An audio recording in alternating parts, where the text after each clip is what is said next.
where did the names of the months come from? They come, like so many things, from the Romans. Before the Norman conquest of England in 1066, the Anglo-Saxons had their own names for the months. But the Latin names became more and more used throughout Europe during the High Middle Ages. Eventually they supplanted the native names in places like France, Germany, and England. Okay, so we have to go back to Rome. The original Roman calendar had only 10 months, consisting of 304 days. The 2 missing months were in winter, which was a monthless part of the year. And so the original calendar started in March, and that's where we'll start.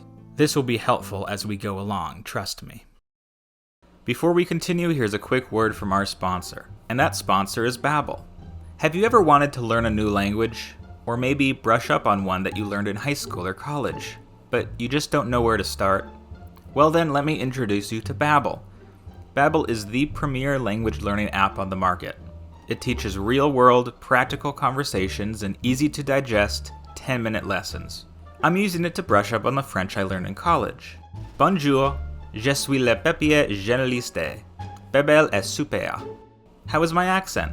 Need some work? Well, that's no problem, because Babbel uses speech recognition software to help improve your pronunciation and accent.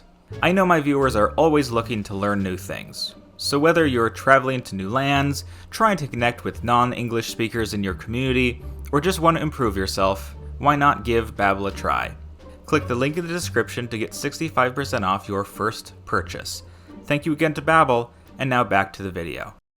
So, March, or Martius in the original Latin, was named for Mars, the Roman god of war. Mars was equivalent to Ares in Greece.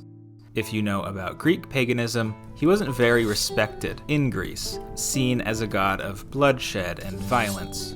In Rome, though, he was much more revered, seen as one of the most important of the 12 Olympians. The Romans associated Mars with strategy and intelligence rather than bloodshed, and was believed to have been the father of Romulus and Remus, the legendary founders of the city of Rome. April, or Aprilis, is our first month with uncertain etymology. It could be named for Aphrodite, the Greek goddess of love and beauty. The Romans called her Venus, which seems to cast some doubt on this explanation. But she was called Apru by the Etruscans, so maybe that explains it.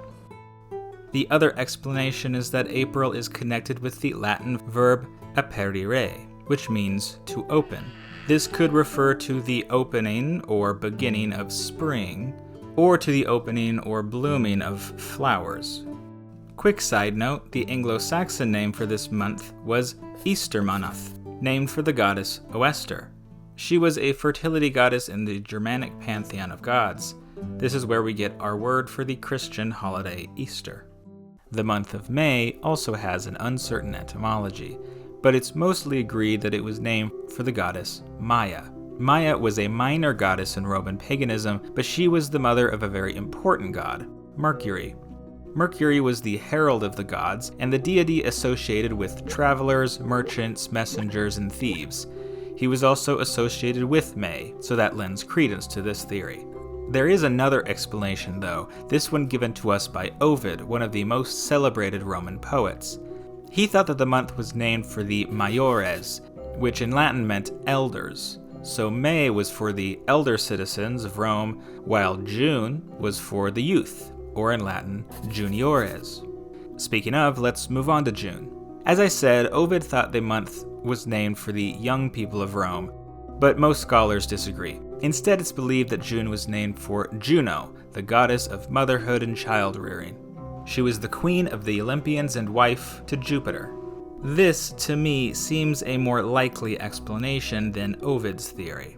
Now moving on to July and August. These 2 months were renamed at the start of the imperial period of Roman history to honor and deify 2 Roman emperors, Julius Caesar and Caesar Augustus. And yes, I know Julius Caesar wasn't technically emperor, he held the title dictator, but same difference. So July, named for Julius, used to be named Quintilis, which meant 5th month. Remember, we're counting from March as month 1. And August was named for Augustus, the first true emperor of Rome. It had the name Sextilis, meaning 6th month. Thank goodness it was renamed, or we would have another Uranus on our hands. There's a common myth about August that you may have heard. The story goes like this.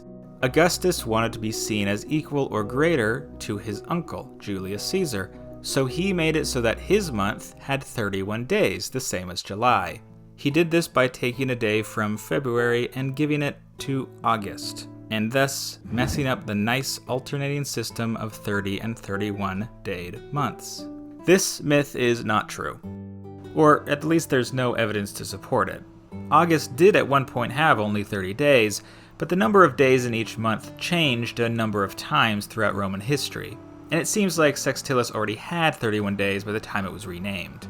So no, you can't blame Augustus for making you forget how many days are in each month. The next 4 months are unremarkable. They're named for numbers: September meaning 7th month, October meaning 8th, November 9th, and December the 10th and last month of the original system. The last 2 months were added in the 8th century BC by Numa Pompilius, the second king of Rome. January was named for the many-headed god Janus. He was the god of transitions and doorways, which is fitting for the new first month of the year. Interestingly, he was a specifically Italian god, having no Greek equivalent. And finally, we have February. It is the only month not named for a god or number, at least if you discount Ovid's theories about May and June. February was named for a festival that occurred in its days, called Februa. It was a Roman purification festival held in and around the Lupercal cave, where it was believed Romulus and Remus were nursed to health by a she-wolf. The festival was also called Lupercalia for this reason. So there you are, the origins of the names of the months. Hope you enjoyed. Again, I'd like to thank Babbel for sponsoring this video, and thank you to my patrons. If you want to support the channel directly, please consider supporting said Patreon. The link is in the description. If not, please like and subscribe. Bye!